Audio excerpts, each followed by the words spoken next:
Yang bertanya silakan ke depan di sini supaya lebih jelas suaranya. Assalamualaikum warahmatullahi wabarakatuh.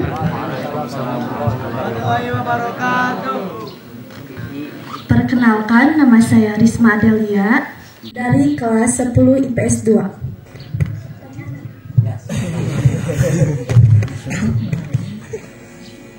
Apa pesan atau tujuan yang ingin disampaikan melalui perayaan Hari Santri? Bismillahirrahmanirrahim. Assalamualaikum warahmatullahi wabarakatuh. Perkenalkan, nama saya Muhammad Ilham, perwakilan dari kelas 12 IPA. Untuk pertanyaannya, apakah janji dalam hati, misalnya kalau saya lulus maka saya akan potong kambing dan sebagainya, itu sudah termasuk nazar dan wajib dilakukan? Kalau misalnya tidak dilakukan karena kondisi tidak memungkinkan, apakah kita berdosa? Ya, perwakilan dari kelas 11 IPA. Pertanyaannya, Pak, apakah santri harus soleh atau solehah? Lalu bagaimana cara menanggapi orang yang menganggap bahwa santri memang harus soleh dan solehah? Lalu bagaimana dengan orang yang tidak mengaji santri? Apa pesan yang bisa disampaikan atau yang bisa kita peroleh dari peringatan Hari Santri? Pesannya itu supaya kita bisa meneruskan perjuangan para santri dalam membela agama dan negaranya. Ini sengaja saya ceritakan, tadi ada beberapa kisah. Faqsusil qasasa la'allahum yatazakkarun. Ceritakanlah kisah-kisah itu supaya kalian ingat. Dan dari ingat itu kita bisa melaksanakan apa yang telah mereka lakukan. Maka penting sekali menceritakan perjuangan, menceritakan pengorbanan dan semangat para santri terdahulu. Ini supaya kita bisa mengikuti jejak langkah mereka. Pertanyaan pertama. Pertanyaan kedua, apakah sesuatu yang masih ada di hati itu termasuk nazar, atau ada kesanggupan di hati itu termasuk nazar, dan bagaimana jika kita tidak melakukannya karena kondisi yang tidak memungkinkan misalnya? Secara zahir, apapun yang masih ada di dalam hati itu tidak bisa dianggap. Termasuk sumpah yang ada di dalam hati tidak bisa dianggap sumpah. La yu'akhizukumullahu billaghwi fi aymanikum walakin ma kasabat qulubukum. Jadi sesuatu yang masih ada di hati itu masih Allah yang tahu sebetulnya. Karena nazar yang diucapkan oleh Siti Maryam, inni nazartu lan ukallimal yauma insiya, itu diucapkan. Atau nazar yang diucapkan oleh Nabi Ibrahim itu juga keluar dari ucapan, bukan baru perasaan dan keinginan. Dan insya Allah seperti itu. Ya. Bagaimana kalau kita tidak mampu melaksanakan nazar karena memang kondisi kepepet dan sebagainya? Sebetulnya sebelum kita bernazar kita ucapkan insya Allah dulu kan. Wala taqulanna li syai'in inni fa'ilu zalika ghada illa ayyasha Allah.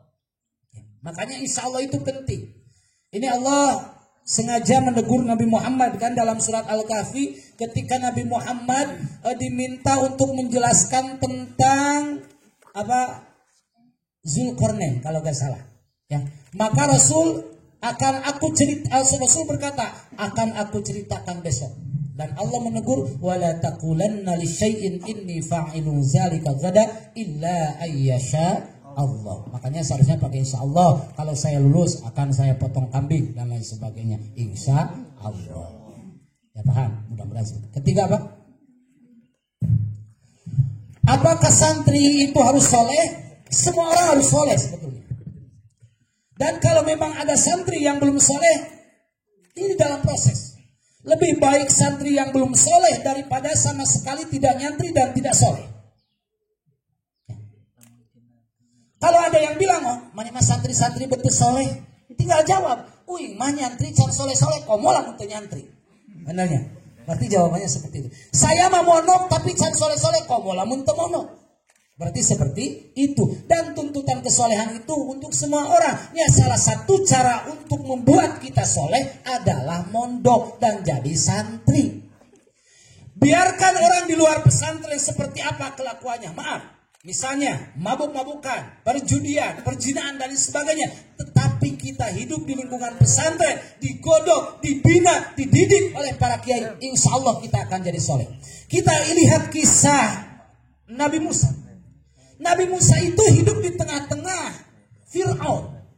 Hidup di kerajaan, hidup di istana yang di sana itu penuh mungkar, penuh maksiat, penuh kezaliman, mabuk-mabukan, perjudian, main perempuan dan lain sebagainya. Tapi karena Nabi Musa itu dibina, dibimbing, dididik oleh seorang perempuan soleha, yaitu Siti Asia, maka Nabi Musa tidak terkontaminasi dengan tabiat dan akhlak kaum pada masa itu yang dipimpin oleh Fir'aun. Begitu pula para kiai, para ulama, para asatid di pesantren, kita ibaratkan Asia yang membimbing putranya di tengah-tengah kekacauan, di tengah-tengah dunia yang penuh kezaliman. Mudah-mudahan kita tidak terkontaminasi dengan akhlak-akhlak tercela. Jadi orang-orang di pesantren memang harus soleh. Kalau memang belum soleh ya belum saatnya, daripada kita sama sekali gak nyantri. Seperti itu. Jadi jawaban bagi kita mah mana mak itu wae jadi santri teh. Komo lamun teu nyantri. Gitu hukumnya bagi kita. Paham? Sudahlah 3 pertanyaan. Mudah-mudahan tidak puas karena memang saya bukan alat pemuas. Silakan. Izin memperkenalkan diri. Nama saya Asep Marpu dari kelas 11 IPS 2. Izin bertanya kepada pemateri, apa sih Pak yang harus kita lakukan supaya remaja-remaja penerus generasi bisa menjauhi larangan-larangan agama? Terima kasih. Perkenalkan, nama saya Muhammad Akmal dari kelas 2. Assalamualaikum warahmatullahi wabarakatuh.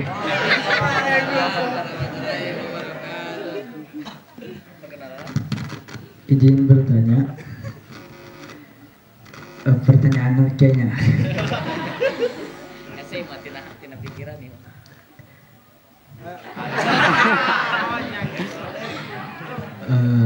Orang pan sadaya ngadamelan perbuatan baik, baik itu sholat, puasa, apa yang baik itu harus karena Allah.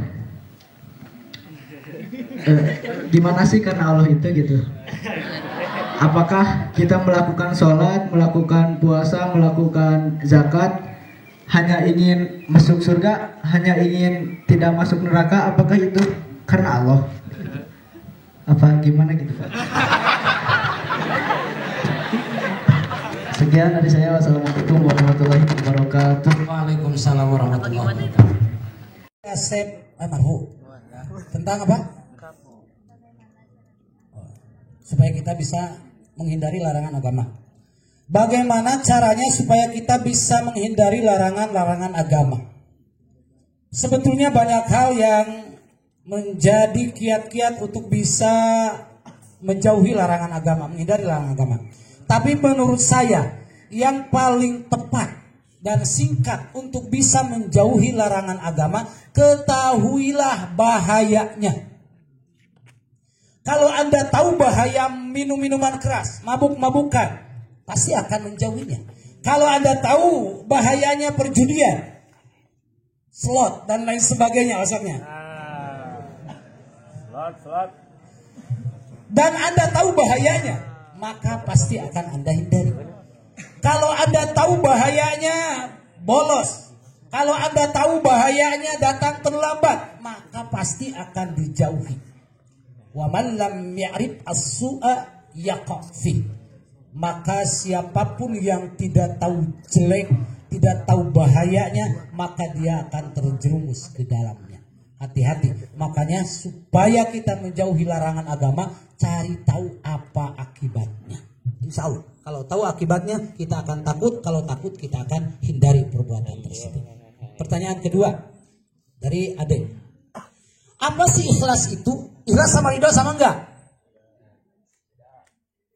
Ikhlas sama ridho sama enggak?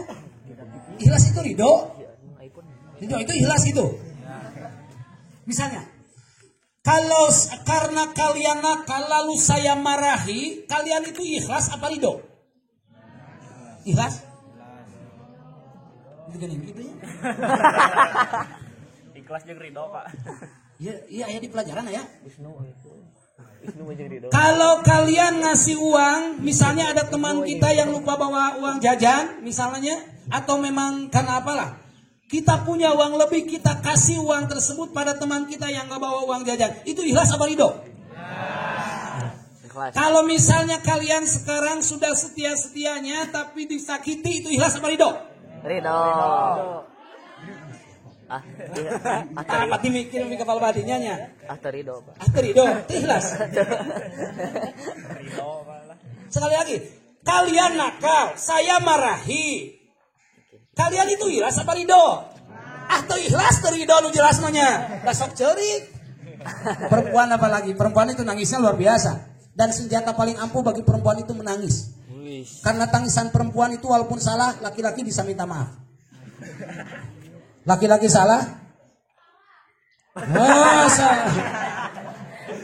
Enggak, maksudnya laki-laki salah, perempuan nangis, laki-laki minta maaf. Perempuan salah, laki-laki marah, perempuan nangis, laki-laki minta maaf. Perempuan yang salah, salah gitu teh salakina amek. Mus amek itu mau dikana ceuri, salakina hampura ini tadi teh kalepasan, padahal nu salah saha. Teunteuingeun awewe mata saya mah gak percaya sama tangisan perempuan. Jangan sampai inilah bahu untuk kau sandari. Inilah jari jemari untuk menyeka air mata. Muatong gitu disekam aku hampelas lah. Macam-macam. Mata bapak mata percaya lamun bu Evis cari ini mah air mata buaya. Balikan di. Ikhlas apa ridho? Ikhlas. Iya tuh. Biasanya ikhlas itu terhadap sesuatu yang kita berikan, kita keluarkan. Orang ngasih uang ikhlas. Biasanya ridho itu terhadap sesuatu yang kita terima. Kita ridho Islam jadi agama. Raditu billahi rabba wa bil islami dina wa bi Muhammadin nabiyyaw wa rasulah. Akhlastu ikhlas abdi. Tapi raditu ridho. Benernya berarti itulah biasanya. Apa sih ikhlas? Apa karena mengharap surga dan neraka itu masih dikatakan ikhlas? Ini ada beberapa pendapat. Bagi kita yang imannya seperti ini, ibadah kita, sholat, puasa, belajar kita mengharap ingin surga, itu masih ikhlas. Kita berharap ingin jauh dari neraka, itu juga masih ikhlas. Tapi bagi tingkatan mereka yang imannya sudah Allah angkat, maka tidak lagi surga dan neraka yang jadi harapan. Bukan lagi surga ingin dimasuki, bukan lagi neraka ingin dijauhkan. Tapi karena Allah. Maka dalam hadis qudsi Allah bersabda, kalau seandainya aku tidak ciptakan surga dan aku tidak ciptakan neraka, apa kalian masih tetap menyembahku? Lamun aina taya surga jeung taya neraka, maka orang tetap menyembah Allah moal. Wah, kalau saya ceritakan ini panjang sekali kan ini dalam hadis qudsi. Berarti bagi kita itu mengharap surga dan neraka itu masih tetap ikhlas. Karena surga dan neraka itu bukan masalah dunia. Insya Allah ikhlas.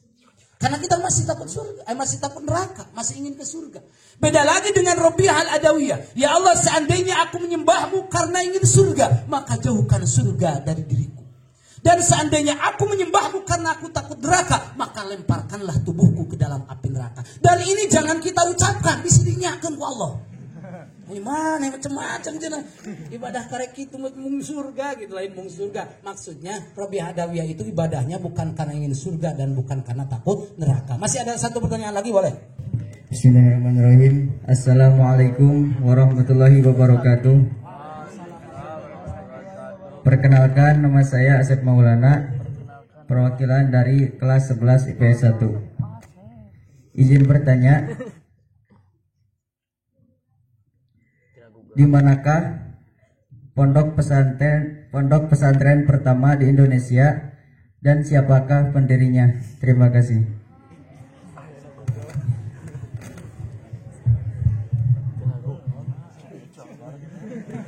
Kalau bertanya tentang pondok pesantren di Indonesia, sebetulnya yang pertama mungkin ini beberapa pendapat. Kalau saya ceritakan Abu Zarrin. Abu Zarrin itu adalah gurunya Syekh Khalil Bangkalan Madura. Beliau itu adalah seorang ulama yang berasal dari Cirebon.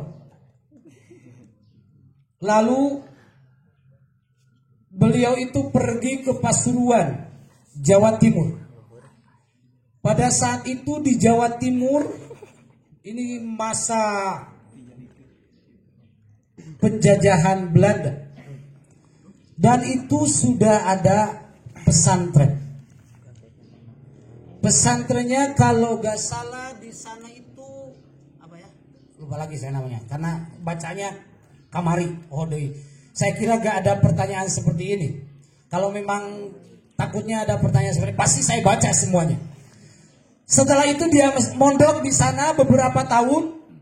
Dan setelah mondok di sana beberapa tahun, lalu gurunya yang kalau gak salah bernama Syekh Hasan itu lalu memberikan kepercayaan kepada Abu Zarin untuk memimpin pesantren tersebut.